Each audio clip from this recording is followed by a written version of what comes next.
오늘 우리에게 주시는 하나님의 말씀 사도행전 1장 1절로부터 11절까지 사도행전 1장 1절로부터 11절까지 오늘 나에게 주시는 하나님의 말씀으로 우리 합독하시겠습니다. 찾으신 분들은 다 기립하셔서 자기 성경을 꼭 가지고 다니십시오. 자, 앞에 화면도 띄워줄 겁니다. 자, 우리 같이 1절부터 11절까지 같이 읽습니다. 시작. 데오빌로님, 나는 첫 번째 책에서 예수께서 행하시고 가르치신 모든 일을 다루었습니다. 거기에 나는 예수께서 활동을 시작하신 때로부터 그가 택하신 사도들에게 성령을 통하여 지시를 내리시고 하늘로 올라가신 날까지 하신 모든 일을 기록했습니다. 예수께서 고난을 받으신 뒤에 자기가 살아 계심을 여러 가지 증거로 드러내셨습니다. 그는 40일 동안 그들에게 여러 차례 나타나시고 하나님 나라에 관한 일들을 말씀하셨습니다. 예수께서 사도들과 함께 잡수실 때 그들에게 이렇게 분부하셨습니다. 너희는 예루살렘을 떠나지 말고 내게서 들은 아버지의 약속을 기다리라. 요한은 물로 세례를 주었으나 너희는 여러 날이 되지 않아서 성령으로 세례를 받을 것이다. 사도들이 한자리에 모였을 때 예수께 여쭈었다. 주님께서 이스라엘에게 나라를 되찾아 주실 때가 바로 지금입니까? 예수께서 그들에게 말씀하셨다.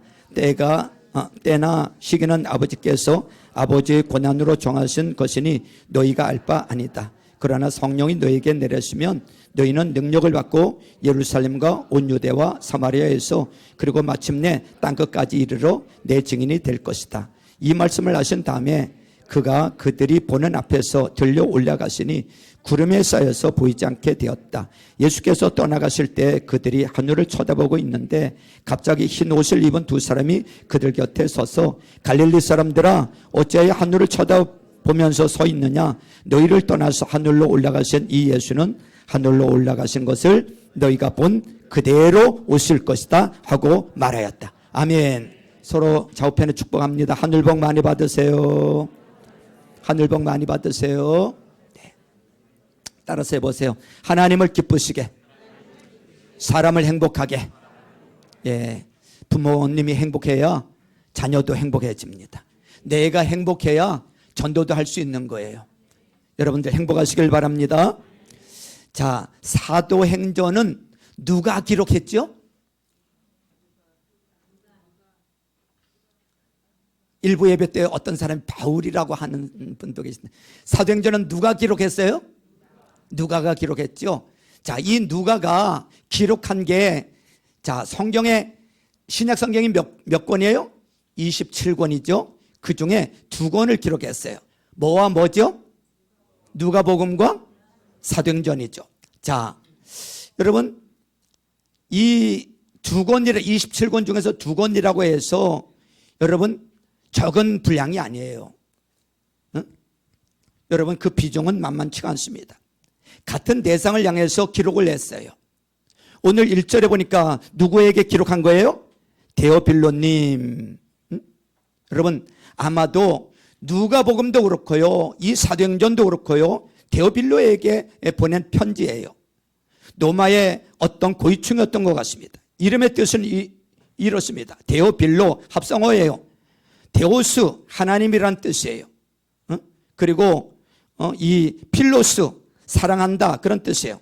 그러니까 합치면 하나님을 사랑하는 사람이라는 이름의 뜻을 가지고 있어요. 자, 누가복음 앞에도 나오는데 누가복음이 이렇게 기록되어 있어요. 1장 1절부터 4절까지를 보면 우리 중에 이루어진 사실에 대해서 기록한 사람들이 많다. 그러면서 2절까지 그렇게 설명되어 있고, 나도 근원부터 자세히 살펴서 기록하려고 한다. 의사니까 얼마나 꼼꼼하고 자세하겠습니까? 다 기록하려고 한다는 거예요.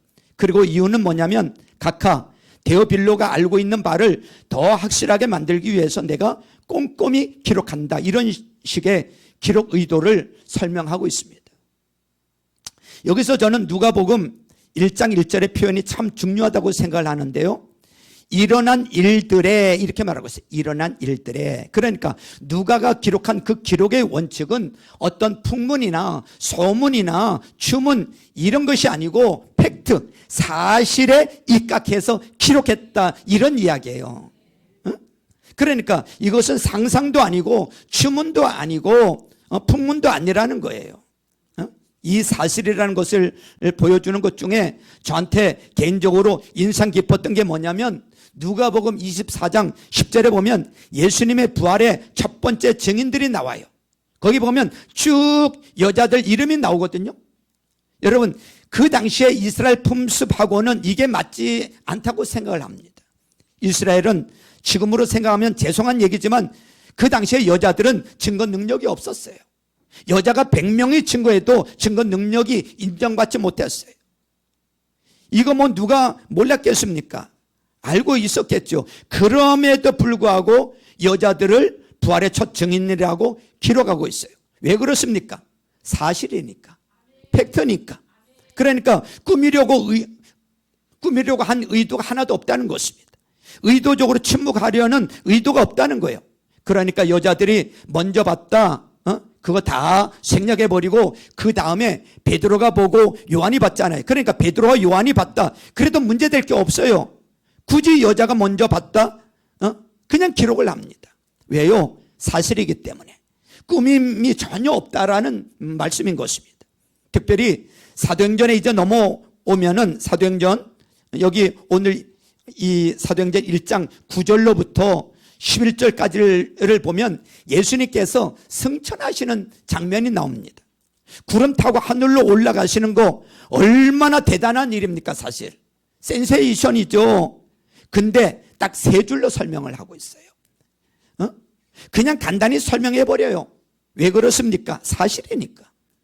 그러니까 뭐 장황함, 호들갑 이런 게 전혀 없어요. 아마 일반 사람이 예수님이 승천하는 모습을 보고 기록한다 그러면 적어도 A4 용지에 3-4장은 아마 썼을 거예요. 그런데 그런 게 없어요. 딱 3줄 마무리 지어버립니다. 그러니까 사실에 대해서 기록한다 이런 뜻이 있다라는 것입니다. 또 하나 저한테 인상적이었던 게 뭐냐면 한 사람에게 보냈다는 거예요. 몇 사람에게? 한 사람, 데오필로 한 사람을 위해서 기록된 내용이 사실은 모든 사람들이 구원받는데 필요한 내용이 되더라는 거예요. 우리도 마찬가지예요. 원맨 비전. 한 사람 비전. 한 사람 비전. 한 사람 비전을 가져야 돼. 한 사람을 구원시킬 수 있으면 온 인류도 구원시킬 수 있는 거예요. 한 사람을 설득시킬 수 있으면 온 인류도 설득시킬 수 있다는 것입니다. 그래서 중요한 게 뭐예요? 한 번 잘해보는 거예요. 한 번 잘하는 사람이 다 잘하게 되더라고요. 제가 후배들에게 뇌정을 하면서 그런 얘기를 한 적이 있어요. 설교 잘하는 방법이 뭐냐? 한 번 설교 잘하면 된다는 거예요. 한 번 설교를 통해서 성령의 임재가 있고 사람이 뒤집어 놓으면 그런 설교 한 번 하면 그 다음부터 계속 잘하게 되더라는 것입니다. 근데 대개 안 되는 사람들 보면 한 번이 안 돼서 그래요. 옛날 영화 지만요, 진주만이라는 영화를 혹시 보신 적 있습니까? 뭐 진주만 본 적 있어요? 네. 자, 거기 보면 그런 내용이 나와요. 할주로가 짧아가지고 이륙이 안 되는 그런 상에 놓이게 됩니다. 다 안 된다 그래요. 그런데 한 사람이 짧은 할주로인데 이륙을 해버려요. 그랬더니 뒤에 줄줄이 다 이륙을 하는 거예요. 한 사람이 그렇게 중요한 거예요. 한 사람만 알 수 있으면 모든 걸 다 잘할 수 있어요. 사랑의 동산교회는 김상원 목사만 잘하면 돼. 아멘. 그게 아니에요. 목장에서는 우리 목자님들만 잘하면 돼. 여러분 혹시 슬럼프에 빠진 분들 계십니까? 그렇다 그러면 한번 잘해 보십시오. 집중해서 한번 잘하면 나중에 계속해서 잘할 수 있게 되더라는 것입니다. 우리가 새해를 맞이해서 1월 1일부터 4일까지 4일간 동안 이 밤에 기도회를 했어요. 4번이지만 전부 출석해서 열심히 기도하신 분들은 기도의 불이 붙기 시작했을 거예요. 성령의 기름 부심과 불이 마지막 날은 너무 저도 인도하면서 사실은 너무너무 피곤한데 인도하고 나니까 하나도 안 피곤한 거예요. 기름 부심과 불이 있으니까 너무너무 좋더라고요. 영적인 분위기도. 한 번 잘하면 계속 잘하게 되는 거예요. 근데 마귀는 그 한 번을 제대로 못하게 만들고 한 번을 부실하게 만드는 거예요. 가만 놔두지를 않아요. 오늘 우리 누가복음 또 사도행전을 통해서 우리에게 보여주시는 어떤 기본적인 개념, 한 사람에 대한 비전을 가지면 온 인류를 품을 수 있다. 이거 꼭 붙들고 한번 잘할 수 있는 우리 성도님들 다 될 수 있기를 주님의 이름으로 축원합니다. 사도행전 1장을 보면 1절과 2절은 누가복음에 대한 기록을 간단하게 요약해 놓은 거예요. 예수님의 행적에 대해서 시작부터 승천까지 기록했습니다. 그 다음 중요한 게 3절이에요. 지난주에도 3절을 중심으로 말씀을 전했는데 3절이 중요한 거예요. 3절을 같이 읽습니다. 시작. 예수께서 고난을 받으신 뒤에 자기가 살아계심을 여러 가지 증거로 드러내셨습니다. 그는 40일 동안 그들에게 여러 차례 나타나시고 하나님 나라에 관한 일들을 말씀하셨습니다. 자, 이제 사도행전부터 초점을 가지려고 했던 핵심적인 내용을 지금 설명하고 있는 거예요. 사도행전의 독특성은 뭐냐? 예수님의 부활 이후에 며칠 동안 40일부터 시작을 하고 있는 게 사도행전이야. 예수님의 부활 이후에 40일의 의미가 뭐냐? 여기에서 중요한 예수님의 초점, 핵심 이런 걸 알려주셨다라는 거예요. 그걸 붙잡아야 된다는 거예요. 지난주에 말씀드렸죠. 사실 예수님께서 부활하시고 난 다음에 즉각적으로 승천한 게 아니라는 거예요. 40일을 계셨다라는 거예요. 40일이면요 짧다면 짧고 여러분 길다면 길어요. 짧은 시간도 아니에요. 또 40일이라는 시간은요 굉장히 독특한 시간이었어요. 하늘의 시간과 땅의 시간이 이렇게 공존해 있는 시간이었어요. 하늘의 시간과 땅의 시간이 이 공존해 있는 시간이었는데 어떻게 하느냐? 예수님께서 부활의 육체를 가지고 있었잖아요. 부활의 육체, 부활의 몸. 제자들이 무서워서 문을 꼭꼭 잠그고 숨어 있었어요. 그런데 예수님이 벽을 뚫고 막 들어오시잖아요. 그러면서 너에게 평안이 있을저다 그러면서 훅 들어오시잖아요. 그러니까 뭐예요? 이게 하늘의 몸이죠. 그럼에도 불구하고 예수님이 제자들에게 너희가 잡은 물고기를 가지고 오라. 그래서 구워서 잡수시잖아요. 그러니까 또 인간의 육체하고 또 비슷한 것 같기도 하고. 그러니까 하늘의 시간과 땅의 시간, 하늘의 육체와 땅의 육체가 이렇게 막 섞여 있는 그런 독특한 시간이 40일이었다는 것입니다. 40일이 꽤 긴 시간이기 때문에 제자들에게 부활의 몸을 보이셨어요. 이거 보이려고 보인 게 아니라 만나는 것 자체가 자동적으로 저절로 부활의 몸을 증거하는 거 아닙니까? 예수가 십자가에 못 박혀 죽었는데 부활해서 돌아다니시니까 자동이 증거가 되어지는 거예요. 12 제자에게 뿐만 아니라 고린도 전서 15장에 보니까 몇 명에게? 500여 형제에게 일시에 보이셨다 그랬어요. 그리고 40일 동안 예수님이 하셨던 핵심적인 게 뭐냐? 성경은 이렇게 얘기를 하죠. 하나님 나라에 관한 일들을 말씀하셨다. 하나님 나라의 일을 말씀하셨다는 거예요. 이게 핵심이에요. 도대체 하나님 나라에 관한 일이 뭐냐 이거예요. 예수님이 이 하나님 나라에 관한 일들을 말씀하기 위해서 40일 동안 계시면서 하나님 나라의 일을 말씀하셨어. 꽤 오랜 시간 동안 이걸 계속해서 반복하고 반복적으로 말씀해 주셨겠죠. 만나는 제자들마다 설명해 주셨겠죠. 여러분, 하나님 나라의 일이 뭐냐면 두 가지예요. 두 가지 일을 40일 동안 말씀하셨어. 그게 뭐냐면 성령 받으라, 제자 삼으라는 거예요. 성령 받으라, 제자 삼으라. 두 가지. 제 친구 중에 성재라는 선후배 중에서 성재라는 이름을 가진 이 목사님들이 꽤 계세요. 뭐 이성재, 박성재 뭐 이런 목사님들이 계시는데, 그러니까 하나님 나라의 일이 뭐냐면 쉽게 말하면 성제예요. 성제. 여기도 쉽죠? 기억하기가 쉽죠? 이건 나중에 보면 하나님 나라의 일이라는 것이 결국은 교회의 일이야. 교회가 초점을 가져야 될 일이 뭐냐 하면 성제라는 거예요. 성령 받으라, 제자 삼으라. 제가 성령 받으라 하면 여러분들은 제자 삼으라. 성령 받으라. 그러니까 모든 하나님 백성들이 해야 될 일이 뭐냐 하면 일단 두 가지 체크를 하면 돼요. 성령 받으라, 제자 삼으라. 여러분 성령 받고 여러분 나가서 영혼 구원해서 여러분 제자 삼으라. 이게 교회가 해야 할 가장 중요한 사명, 이거를 알려주시고자 40일 동안 계시다가 승천하셨다는 거야. 응? 성령 받으라, 제자 삼으라. 응? 하나님 나라의 일이 뭡니까? 그러면 성제라니까. 응? 하나님 나라의 일 초점이 뭐예요? 성령 받는 것과 제자 삼는 것. 이 두 가지야. 자, 그래서 차례대로 살펴볼 텐데 먼저 첫째는 성령 받으라는 거예요. 성령. 자, 4절 5절에 나오는 얘기인데요. 4절 5절을 같이 읽습니다. 시작. 예수께서 제자들과 함께 잡수실 때 그들에게 이렇게 분부하셨습니다. 너희는 예루살렘을 떠나지 말고 내게서 들은 아버지의 약속을 기다려라. 요한은 물로 세례를 주었으나 너희는 여러 날이 되지 않아서 뭘로? 성령으로 세례를 받을 것이다. 여기 보니까 성령으로 세례를 받을 것이다.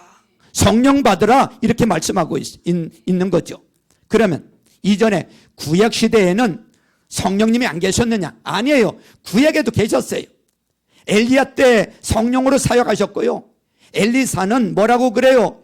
엘리야의 성령의 능력을 갑절이나 나에게 달라고 합니다. 성령이 임하셨던 거죠. 근데 그때는 일시적이고 단회적일 때가 참 많았어요. 사명이 끝나면 성령님이 떠나가셨어요. 왔다리 갔다리 하셨어요. 다윗도 이런 기도를 하죠. 범죄하고 난 다음에 시편 51편 11절에 보니까 나를 주 앞에서 쫓아내지 마시며 주의 성령을 내게서 뭐 해달라고요? 거두지 마옵소서. 주의 성령을 내게서 거두지 마소서. 왜 이런 기도를 했을까요? 아마 그 앞에 있는 사울 왕이 생각났던 것 같아요. 사울 왕이 성령의 감동을 받았을 때는 능력 있는 왕이었어요. 그가 불순종하다 보니까 성령이 떠나가 버렸어요. 악령이 그를 사로잡았어요. 그러니까 미치광이가 돼버리고요. 나중에는 너무너무 답답하니까 엔돌에 무당 찾아다니면서 답답한 인생, 망할 인생 돼버리잖아요. 이게 딱 오는 거죠, 가슴에. 다윗이 깨달은 거예요. 하나님 내게서 성령을 거둬가지 마옵소서 하는 기도가 되는 거죠. 야, 성령 떠나면 끝이구나. 여기서 알 수 있는 단서는 무엇입니까? 구약 때는 성령이 일시적으로 임했다가 거둬 가실 때도 있었다라는 것이죠. 그런데 신약에 와서는 예수님께서 말씀하신 게 뭐예요? 요한복음 14장 16절에 보니까 다른 보혜사를 너에게 보내사 이렇게 말씀하고 있어요. 다른 보혜사가 누구세요? 성령님이세요. 성령님이 성령님을 너에게 보내주겠다는 거예요. 성령을 보내셔서 영원히 너희와 함께 계시게 하실 것이다 그랬어요. 그러니까 한 번 임하시면 이제 들락날락 하는 것이 아니고 왔다리 갔다리 하는 것이 아니고 영원히 우리와 함께 하시는 성령 시대가 열린다는 것입니다. 그래서 구약 때는 성령이 보조적인 사역이었는데 이제 예수님이 승천하시고 난 다음부터 교회 시대가 오고 성령 시대가 오는데 이때 성령의 사역은 뭐냐? 주도적인 사역이라는 거예요. 교회 사역 성령님이 주도해 나가시는 거예요. 성령이 중심이 돼서 성령이 주도적으로 사역하시는 거예요. 지금 교회이죠. 교회에서는 성령께서 주도적으로 사역하시는 일이 벌어지는 것입니다. 왜요? 예수님의 이름이 증거되고 예수님의 십자가를 증거하는 일을 성령께서 주도적으로 하신다. 이걸 우리에게 말해주고 있다라는 것입니다. 그러므로 성령 없이는 교회가 돼요, 안 돼요?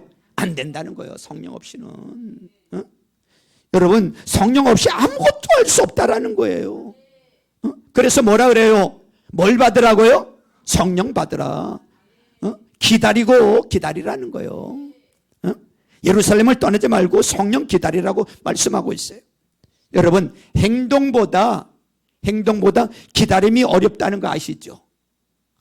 이게 우리는 성령 받기 이전에 자꾸만 먼저 행동하기를 좋아하고 뭔가 성령님이 사인을 주시고 말씀하시기 전에 뭔가 내가 먼저 해버리려고 움직일 때가 많은데 여러분 성령 없이 하면요 아무것도 안 된다는 걸 아셔야 돼. 아무것도 준비 없이 떠나면 열매 먹고 준다는 것입니다. 성령 없이 사역하면 실패한다는 거예요. 성령 없이 행동하면 실패한다는 걸 잊지 마세요. 그러니까 먼저 할 일이 뭡니까? 교회는 우리가 설교를 하거나 찬양을 하거나 전도를 하거나 선교를 하거나 무엇을 하거나 항상 점검할 게 뭐예요? 뭘 받아야 돼요? 성령 먼저 받아야 돼요. 성령 받고 성령이 임하시고 성령의 기름 부심이 충만한 가운데 예배를 하더라도 성령 없는 예배, 여러분 예배가 아닙니다. 성령 충만한 예배가 돼야 돼요. 성령에게 사로잡혀 있느냐, 성령의 기름 부심이 있느냐, 이거 점검해야 돼요. 그러면 성령 받아야 하는데 성령 받는 방법이 뭐냐 이거예요. 성령 받는 방법. 오늘 5절에 보니까 세례 형식이라고 얘기를 하고 있어요. 성령으로 세례를 받을 것이다, 이렇게 말하고 있어요. 이건 무슨 얘기입니까? 내가 성숙해서 받는 거 아니에요. 훈련으로 받는 거 아니라니까요. 그냥 주시면 돼요. 그분이 그냥 주시면 돼. 하나님이 주도적으로 우리에게 그냥 주시는 거예요. 근데 굳이 말한다 그러면 기도할 때 주신다, 이런 말씀이 되겠지요. 근데 조건은 아니에요. 하나님이 그냥 주시는 거예요. 그래서 성령 받을 때 인간의 어떤 방법이나 노력 이런 게 있는 게 아닙니다. 성령은 그냥 주시는 거예요. 하나님이. 누가복음 11장 13절에 보니까 아버지 얘기하고 있어요. 너희가 악할지라도 자식에게 좋은 것을 줄 줄 알거든 하물며 너희 하늘 아버지께서 구하는 자에게 뭘 주시지 않겠느냐? 성령을 주시지 않겠느냐. 할렐루야. 그러니까 우리가 기도할 때 첫 번째 기도가 뭐예요? 성령 주십시오. 성령 주십시오. 성령 받아야 된다는 거예요. 성령 받아야 돼요. 성령 없이 일하기 때문에 망하는 거예요. 우리 오래 일한다고, 우리 과로한다고 깨지는 거 아니더라고요. 깨지는 거 아니에요. 기계와 똑같아요. 기계가 왜 망가집니까? 많이 돌린다고? 아니 오히려 길이 들어서 좋다 그러던데요. 여러분 기름 없이 일하면 깨지는 거예요. 기름 치지 않고 그리스 바르지 않고 일하면 깨지는 거예요. 여러분 옛날에 겨울철에 여러분 자동차 별로 안 좋을 때는 시동 걸 때 자동차가 망가진다고 그랬습니다. 왜냐하면 거기 그리스가, 그렇죠, 이게 겨울철에 추워가지고 굳어 있으니까 기름이 굳어져 있기 때문에 잘 안 돌아가는 거예요. 그때 시동 걸 때 한 번씩 이렇게 스크래치가 나고 막 그런단 말이죠. 그러니까 기름만 있으면 문제될 게 없다는 것입니다. 그래서 열대지방에 가보게 되면요, 제가 열대지방에 가보니까 동남아시아 이런 데 가보니까 우리나라에서 폐차한 자동차들이요 잘 굴러다녀요. 왜냐? 겨울철이 없기 때문에. 그래서 겨울에 상한다고 그러잖아요. 요즘이야 좀 덜하지만. 그러니까 뭐예요? 과도하게 일한다고 깨지는 게 아니라 성령 없이 일하면 깨지는 거예요. 우리도 마찬가지예요. 왜 번아웃 되고 깨어집니까? 목사님들 가운데도 보면 몇 년 목회하다가 번아웃 돼서 다운되는 분들이, 번아웃 되는 분들이 계세요. 왜요? 성령 없이 그 사역을 하기 때문에 그렇습니다.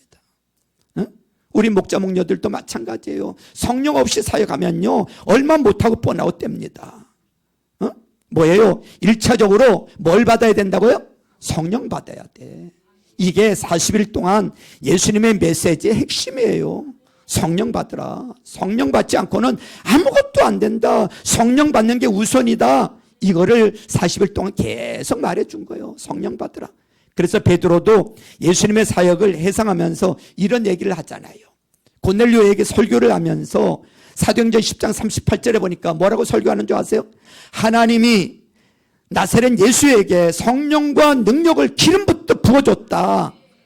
예수님께서도 그렇게 사역에 능력이 있었던 것들이 지금 생각해 보니까 성령을 기름부터 부어줬기 때문에 그러한 모든 일들이 가능했구나라는 것을 알 수 있는 것입니다. 40일 동안 예수님 메시지 잊지 마시길 바랍니다. 뭘 받으라고요? 성령 받아야 돼. 성령 받아야 돼. 성령 없이는 아무것도 아니고 성령 없이는 교회가 교회 될 수가 없어요. 이게 하나님 나라의 일이라는 거예요. 성령 받는 게 첫 번째가. 자, 또 한 가지 얘기는 뭐예요? 성령 받으라. 그 다음에 뭐라고요? 제자 삼으라. 또 한 가지는 제자 삼는 거예요. 하나님 나라의 일이, 교회가 할 일이. 이게 오늘 성경의 1장 8절의 말씀이에요. 내 증인이 될 것이다. 끝에 보니까 내 증인이 될 것이다. 이게 예수님의 지상 명령하고 연결시켜 보면요, 여러분 더 좋은 말이 뭐냐면 내 증인이 되라는 것이 결국은 제자 삼으라는 거예요. 제자 삼으라. 여러분 마태복음 28장 19절에 보니까 너희는 가서 모든 민족을 제자 삼아 그랬죠. 뭐예요? 먼저 네가 제자가 되고 제자 삼으라는 거예요. 이게 요셉의 원리 아닙니까? 창세기 요셉의 원리 똑같은 거예요. 우리 모든 크리스천의 원리하고 똑같지요. 내가 훌륭해졌어요. 요셉이 훌륭하지요. 요셉이 먼저 복을 받았어요. 부자가 됐어요. 그리고 나눠주라는 거예요. 할렐루야. 그러면 남도 훌륭하게 되는 거예요. 내가 먼저 제자가 되고 제자 삼으라는 거예요. 이게 요셉 정신 아닙니까? 내가 예수 안에서 두렵지 않아요. 강하고 담대한 자가 되었어요. 그러면 남도 두렵지 않게 만드는 거, 이게 요셉 정신이라는 것입니다. 또 하나, 내가 구원받았습니다. 그러면 나 혼자 구원받으면 되나요? 열왕기하 7장에 보니까요, 4명의 이 나병 환자가 나오잖아요. 아람 군대가 주랭랑을 쳤어요. 다 도망가고 먹을 게 그냥 지천에 깔려 있었어요. 그것을 발견하고 이 나병 환자 4명이 배가 터지도록 먹죠. 배가 터지도록. 근데 사마리아 성 안에 있는 굶어 죽어가는 사람들, 먹을 게 없어가지고 아이를 삶아서 먹고 있는 사람들이 있잖아요. 말하지 않으면 침묵하는 것은 벌받을 짓이야 생각하잖아요. 그래서 어떻게 해요? 가서 전하잖아요, 그들에게. 이게 제자 삼는 거 아닙니까? 말하는 거. 내가 구원받았으니까 또 다른 사람도 구원받아야 돼. 그게 예수님께서 말씀하신 하나님 나라의 일이라는 것입니다. 교회가 할 일은 딱 2가지예요. 성령 받으라. 딱딱 못 맞춰요? 성령 받으라. 그렇습니다. 교회가 할 일은 이거예요. 예수님께서 지금 제자들에게 또 한 번 얘기해 주는 거예요. 40일 동안 강조했는데 이제 곧 성령이 너에게 임하게 될 터인데 너희들이 할 일이 뭐냐? 교회라는 게 뭐냐? 교회가 할 일이 뭐냐? 성령 받아야 되고, 교회가 할 일이 뭐냐? 제자 삼아야 되는 거야. 사도행전이 다 그 얘기하고 있어요. 사도행전이. 오늘 사도행전 1장 1절로부터 11절까지가 사도행전 서론이에요. 그 다음에 그 이후부터는 무슨 얘기 계속하는 줄 아세요? 성령 받는 이야기. 그 다음에 제자 삼는 이야기. 이게 28장까지 계속 된다니까. 응?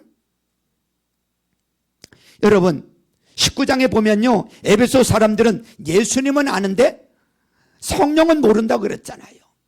들어본 적도 없다 그랬잖아요. 그러니까 이 바울이 가서 뭐라 그래요? 성령 받으라고 하면서 안수하고 성령 받게 만들어 주잖아요. 성령 받는 게 필수다. 그거 아니면 교회도 아니라는 거예요. 그 다음 하는 일이 뭐예요? 가는 데마다 전도하잖아요. 전도해서 제자 삼는 거예요. 이게 하나님 나라의 일이라는 것입니다. 교회가 해야 될 일이라는 것입니다. 이걸 사도행전 1장 8절에 뭐라고 그래요? 자, 증인이 되라 그랬습니다. 증인이 되라. 그 증인이 되라. 제자 삼으라. 동의하라고 볼 수가 있습니다. 자, 우리 8절 말씀을 우리 합독하시겠습니다. 같이 읽습니다. 시작. 그러나 성령이 너희에게 내리시면 너희는 능력을 받고 예루살렘과 온 유대와 사마리아에서 그리고 마침내 땅 끝에까지 이르러 내 증인이 될 것이다. 자, 이 성령이 내리고 증인되는 것은 이렇게 여러분 퓨전화돼 버렸어요. 섞여져 있어요.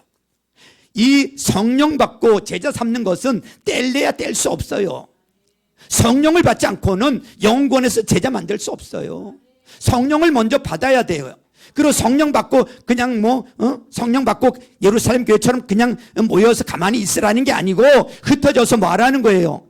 전도하고 제자 삼으라는 거예요. 같이 가는 거예요. 합쳐진 개념이에요. 성령이 임하면 제자 삼는 일들이 능동적으로 역동적으로 이루어지게 된다는 거죠. 그러면 어떤 일이 벌어져요? 세상에서 상상도 못할 일들이 벌어진다니까요. 베드로를 보십시오. 4장인가 보면 야고보, 그 제자 중에 야고보가 먼저 붙잡혀서 순교를 당해요. 그리고 베드로도 이제 그 다음 차례예요. 죽을 이제 순교당할 차례예요. 그러면 얼마나 불안하고 두렵겠습니까? 그런데 천사가 와서 옆구리를 쳐서 깨울 정도로 그렇게 평안하게 잠을 자고 있어요. 그 절대 평안이 성령 받은 자에게 임하게 된다는 것입니다. 그러니까 환경과 조건이 아니라는 거예요. 성령 받아야 절대 평안이 임하게 됩니다. 우리 겉으로 볼 때는요, 부자고요, 좋은 집 살고요, 좋은 차 타고 다니고 좋은 거 다 갖춘 거 보이지만 것처럼 보이지만요, 밤에 수면제 없이 잠도 못 이루고 불면증 약 먹지 않고는 하루도 못 자는 사람들이 얼마나 많은지 아십니까? 왜 그래요? 평안은 하나님이 주시는 것이기 때문에 그렇습니다. 성령 받아야 됩니다. 그래야 이 말도 안 되는 세상을 지금 살아가고 있잖아요. 이게 말이 되는 세상입니까? 미치게 만드는 세상 아닙니까? 그럴 때 성령 받으면요, 예수님이 주시는 절대 평안이 있는 줄로 믿습니다. 성령 받아야 돼. 성령, 그게 반드시 우리에게 필요하다는 것이죠. 그러면 평안 정도가 아니라 기쁜 찬송이 나오게 돼 있어요. 찬송은 흘러나오는 거예요. 이게 억지로 한다고 되는 게 아닙니다. 바울과 실라를 보세요. 복음을 전하다 잡혀서 매를 맞고 감옥에 갇히게 됩니다. 깊은 지하 감옥에 갇히게 돼요. 습기 찬 감옥이에요. 착고에 매였어요. 그러니까 아프겠죠. 그런데 원망 이런 거 하지 않아요. 하나님 찬송했다 그러잖아요. 죄수들이 듣도록 찬송하고 기도했다 그랬어요. 성령 받을 때 이런 일들이 벌어지게 된다는 것입니다. 용서하라고 했어요. 이거 억지로 하는 거 아니에요. 어떻게 억지로 용서가 됩니까? 이를 악물고 이는 이, 눈은 눈. 그렇지만 우리는 사랑으로 용서해야 돼요. 이거 억지로 하는 거 아니에요. 성령 받으면 용서가 되는 거예요. 사랑하게 되는 거예요. 수동태더라고요. 된다고. 성령 받으면 용서가 되고요. 성령 받으면 사랑하게 된다고. 손영원 목사님 보세요. 두 아들을 죽인 원수 같은 이 사람을 뭘로 삼아요? 양자로 삼아요. 양아들로 삼아요. 이게 뭐 흉내 낸다고 되는 일입니까? 이거 뭐 따라한다고 결심으로 됩니까? 그런데 성령 받으니까 그게 되더라는 거예요. 성령 받으면 이런 일이 벌어지게 되더라는 것입니다. 매 순간순간마다 악한 마귀가 우리를 공격하고 우리를 넘어뜨리려고 그럽니다. 또 성령께서 우리에게 능력도 주세요. 마귀를 멸할 능력. 여러분, 성령 아니면 마귀와 싸워서 이길 수가 없잖아요. 성령 충만하면 악한 마귀 쉽게 이기는 줄로 믿습니다. 누가복음 10장 19절에 보니까요, 뱀과 정갈을 밟으며 원수의 모든 능력을 제어할 권능을 주셨으니 너희를 해칠 자가 결코 없으리라 그랬습니다. 이게 성령 충만함 받을 때, 성령 받았을 때 모습이라는 것이죠. 언제 승리하는 거죠? 그 성령께서 임하게 될 때. 억지로 안 해요. 성령 주시면 평안이 있고요, 성령 받으면요 기쁨의 찬양이 나오는 거예요. 우리도 경험하는 거 아닙니까? 성령 받으면 찬양하고 싶고요, 성령 받으면 기도하고 싶고요, 성령 받으면 예배하고 싶고요, 성령 받으면 전도하고 싶고요, 성령 받으면 헌신하고 싶고요, 성령 받으면 봉사하고 싶고요, 성령 받으면 뭐든지 좋아서 하는 거예요. 억지로 하는 게 아니에요. 좋아서. 막 좋아서 하고, 좋아서 하고 싶어서 하는 거예요. 막 좋아서 전도하러 가는 거예요. 성령 받으면 좋아서 하는 거야. 아니, 주일날마다, 억지로 따라서 나온다고 생각해 보세요. 얼마나 힘들어. 근데 성령 받고 나니까 주일이 기다려져. 아멘 안 하는 거 봐봐. 성령 받으셔야 돼. 성령 받으면 주일이 기다려져. 예배하고 싶어서 한장을 한다니까. 믿는 성도들 가운데 잘 나가는 사람도 있지 않습니까? 세상적으로 볼 때 그들도 돈 잘 벌고 명예가 있고, 여러분, 의사하다가 교수하다가 어느 날 선교사로 나간다. 선교사로 나가는 분들이 계세요. 그러면 선교사로 억지로 나가는 줄 아세요? 안 그렇습니다. 성령 충만하면 그냥 나가는 거예요. 요즘에 선교사 나가려고 하는 신학생들도 별로 없다고 합니다. 제가 볼 때 성령 받지 못했기 때문에 그러는 거예요. 성령 받고 하면요 여기저기서 나와요. 제가 신학교 갈 때는 신학교 들어가 봤더니 3분의 1 이상이 선교사로 나가겠다고 온 사람들이 있더라고요. 그래서 친구들 가운데, 제 친구들 가운데 선교사로 나간 사람들이 참 많습니다. 우리 교회가 후원하고 있는 선교사는 대부분이 제 동기들인데 선교사로 나가 계세요. 왜 그렇습니까? 성령 받으면 그런 일이 막 벌어지게 돼 있어요. 억지로 아니에요. 누가 억지로 보내요? 그거를 거기서 선별해가지고 추천해가지고 너네들 선교사로 가야 돼. 그런 거 아니란 말이죠. 원하고 원해서 가는 거예요. 왜지요? 좋아서 하는 거라고요. 이거 억지로 하는 거 절대로 아닙니다. 제가 이전 교회에 있을 때 그 청년회 때에 어떤 명문대 다니는 형제가 있었어요. 근데 선교사로 자원을 냈어요. 그랬더니 그 어머니가 와가지고 저를 붙들고 청년회장이었는데 제발 말려달라고 제가 그때 그랬어요. 아니 내가 어떻게 말리냐고. 그거를 성령께서 하시는 일을 결국 못 말렸습니다. 그리고 선교사로 나가더라고요. 그 누구도 말릴 수 없는 겁니다. 왜요? 좋아서 하는 거지. 좋아서 하는 거예요. 우리 교회 작년에 와서 간증하신 분들 계시죠. 이종수 선교사님, 또 노길의 선교사님, 김재구 선교사님, 벌써 선교지에 나간 지 우즈벡이라든지 필리핀이라든지 네팔 나가신 지 벌써 20년 이상 다 되신 분들이에요. 20년, 30년 선교하신 분들이에요. 억지로 하는 것 같으세요? 1시간가량 간증하시는데 제가 느꼈던 게, 야, 얼마나 성령께서 기름 부어주셔서 저렇게 좋아서 저렇게 할까? 저렇게 감격으로 저렇게 할까? 입국에서 오래 있지도 않아요. 건강검진하고요, 치료받고요, 일이 끝나면 그것이 더 편하다고 선교지로 돌아가세요. 그게 바로 뭐예요? 좋아서 가는 거예요. 좋아서. 성령께서 기름 부어주시면 이런 기쁨이 있습니다. 그러니까 한국에 있을 때 불편하대. 오히려 빨리 가고 싶다고 다들 그러잖아요. 이유가 뭐예요? 사명감, 그것도 맞습니다. 충성심, 그것도 맞아요. 제가 느끼기에는요, 옆에서 보니까 좋아서 가는 거더라고요. 좋아서. 성령은 이렇게 우리를 좋게 만드는 힘이 있다는 것을 믿으시길 바랍니다. 저도 왜 목사를 하고 있을까요? 성령 받고 나니까 좋아서 하는 거예요. 좋아서. 23년 동안 개척해서 여기까지 오면서 그냥 성령 받고 나니까 좋으니까 한 번도 번아웃 된 적이 없어요. 그냥 가는 거예요. 달려가는 거예요. 빨리 가자고 막 하면 목사님들 그냥 좀 목사님 천천히 가자고, 천천히 가. 좀 빨리 갑시다. 여러분, 빌립보 감옥에 찬송하는 기쁨이 있죠. 이 터져 나오는 이 설명 안 되는 기쁨이 있는 거예요. 좋아서 하는 거예요. 좋아서. 이게 놀라운 일 아닙니까? 이런 일들이 벌어지게 되더라는 거예요. 성령 받으니까. 우리 성도님들도 우리가 사는 이 지역부터 우리 전도합시다. 남편, 자녀, 직장 동료, 여러분 이웃, 여러분 억지로 하는 거 아니에요. 예수 믿고 성령 받으니까 너무 좋으니까 하는 거예요. 여보, 우리 교회 가자, 우리 예수 믿자, 우리 목장 가자, 밥 먹으러 가자. 예수 믿고 나니까 너무 좋으니까. 작년에 우리 박선영 목녀님 초청해서 우리 간증 들었잖아요. 그분 여러분 첫 아이가 장애 아이예요. 걷지도 못해요. 이런 아이를 들쳐업고 또 둘째 나와가지고 걸리고 그러면서도 중국집 해가면서 여러분 목자 목녀를 하잖아요. 몇 번이나 분가했다 그래요? 작년에 9번, 작년 전에까지 9번 분가했다 그러잖아요. 목장을 9번. 아마 지금 10번 했는지도 모르겠어요. 여러분 성령 받고 나니까 너무 좋아서 하는 거예요. 그러니까 열매도 있는 거죠. 목장 가자, 밥 먹으러 가자, 교회 가자, 예수 영접 모임 가자. 내년부터 단기 봉사 선교도 가려고 합니다.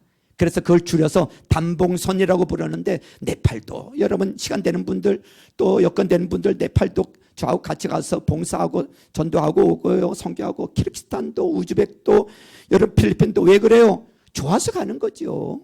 누가 억지로 가래요? 아니에요. 성령 충만하면 이런 일들이 벌어지는 거예요. 제자 삼는 일들이 너무 좋아지는 거예요.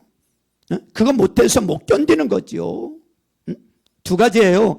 하나님 나라의 일, 교회가 해야 할 가장 중요한 사명, 성령 받으라. 성령 받으라. 그렇습니다. 이게 연결돼 있다니까요. 이게 따로따로 떨어진 게 아니라 여러분 성령 받으면요 가만히 있을 수가 없어. 좋아서 가서 전도하고 제자 삼게 되더라는 거예요.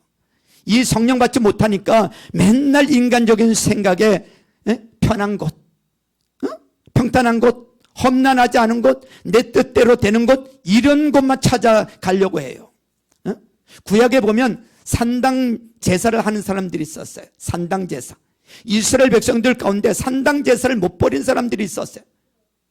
여러분 이유가 뭔지 아세요? 편리성 때문에. 여러분 예루살렘까지 가서 성전에 가서 제사를 해야 돼요. 한참 걸어가야 되고 며칠을 걸어가야 되고 시간을 내서 가서 여러분 예루살렘까지 가서 여러분 제사하고 와야 돼. 근데 그게 귀찮은 거야. 그러니까 동네에 있는 그냥 가까운 데 가서 산당교회 가서 그냥 쉽게 여러분 예배하는 거예요. 제사하는 거예요. 산당교회. 그걸 산당 제사라고 하는 거예요. 히스기야 때 그렇게 그 산당을 없애려고 개혁을 했는데도 산당 제사가 안 없어지는 거야. 왜요? 편리함 때문에. 편한 거 여러분 험한 건 안 간다는 거예요. 좋은 데 간다는 거예요.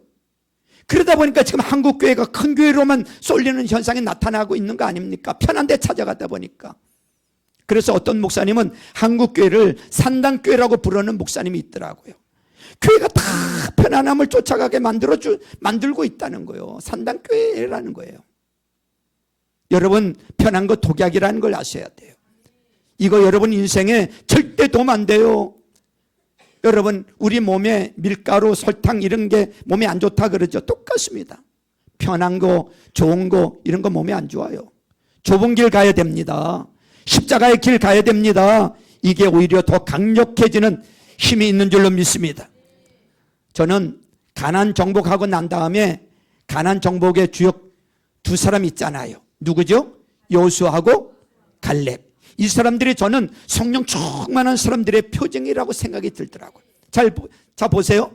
이들은 기득권이 있어요 없어요? 기득권자들이에요 사실은. 이 광야에서 다 죽고 두 사람 남았어요. 그러면 무슨 짓을 하든 간에 다 용납이 안 되겠습니까? 그런데 갈렙이 뭐라 그래요? 85세 노인인데 또 불구하고 누구도 손 안 대려고 하고 누구도 안 가려고 하고 젊은이들도 무서워서 도망치고 있는 이 아낙 자손이 있는 헤브론 산지 엄청난 곳이잖아요. 갈렙이 거기를 이 산지를 내게 달라는 거예요. 내가 정복하겠다는 거예요. 하나님이 나와 함께 하시면 능히 이긴다는 거예요. 이게 무슨 산당정신입니까? 편안함 추구하는 겁니까? 아니란 말이죠. 성령 충만하면요 내가 필요한 곳으로 가는 거예요. 험한 곳 가요. 험악한 산지를 할지라도 내가 하겠습니다. 그러고 가는 거예요. 좋은 곳 찾아가지 않아요. 험한 곳 찾아갑니다. 그 다음에 여호수아 보세요. 여호수아 지도자 아닙니까? 제일 좋은 땅 차지할 수도 있어요. 그런데 여호수아는 땅 분배 다 하고 난 다음에 제일 중요한 게 뭐냐면 자기 권력 가지고 있기 때문에 제일 마지막에 선택을 해요. 너희들 먼저 좋은 땅 선택해라. 좋은 땅 선택해라. 내가 너희들 선택하지 않은 제일 마지막에 선택할게. 그러면서 어디를 선택하는 줄 아세요? 여호수아 19장 50절에 보면 딥납세라라는 이 에브라임 산지 가운데 제일 변두리. 이름도 없어. 중요한 위치도 아니야. 좋은 땅. 그래 너네 다 가져. 이거 산지예요. 쓸모없는 땅. 딥나세라. 이거 나한테 주면 됩니다라고 하면서 그 땅이 나중에는 중심지가 되도록 만들어버리잖아요. 하나님 앞에 그런 모습을 갖게 되더라는 것입니다. 그래서 우리가 성령 안에서 이렇게 싱싱해지기 위해서 필요한 게 뭐냐? 예수님께서 40일 동안 하셨던 말씀이 초점이에요. 하나님 나라에 관한 일들을 말씀하시니라. 하나님 나라의 일, 결국은 그게 교회의 일입니다. 교회가 해야 될 일이에요. 교회가 어떤 일을 해야 돼? 교회가 어떤 일을 해야 될 것이냐? 이것저것 생각하지 말라는 거예요. 간단하게 말하면 성제라는 거예요. 성제. 성령 받으라, 제자 삼으라. 성령 받으라. 이 두 가지 일에 집중하게 될 때 하나님께서 우리에게 놀라운 일들 이루어 주시겠다는 거예요. 예수님 승천하셨어요. 11절에 보니까 예수님 승천하신 그 모습을 지켜보고 있으니까 천사가 와서 그래요. 얘들아, 왜 그렇게 쳐다보고 있어? 천사가 나타나가지고 하늘만 쳐다보지 말고 성령 받고 제자 삼는 일에 집중해. 그 얘기하는 거예요. 이제는 하늘만 쳐다보고 여기서 머물러 있지 말고 이제는 성령 받고 제자 삼는 일을 우리 모두 해야 될 줄로 믿습니다. 성령 받으라. 성령 받으라. 성제가 너희들의 사명이다. 이렇게 말씀하고 있어요. 우리 모두 성령 받고 제자 삼는 일에 귀하게 쓰임받는 우리 사랑의 동산교회 모든 성도님들 다 될 수 있기를 주님의 이름으로 축원합니다. 축원합니다. 우리 찬양 하나 부르고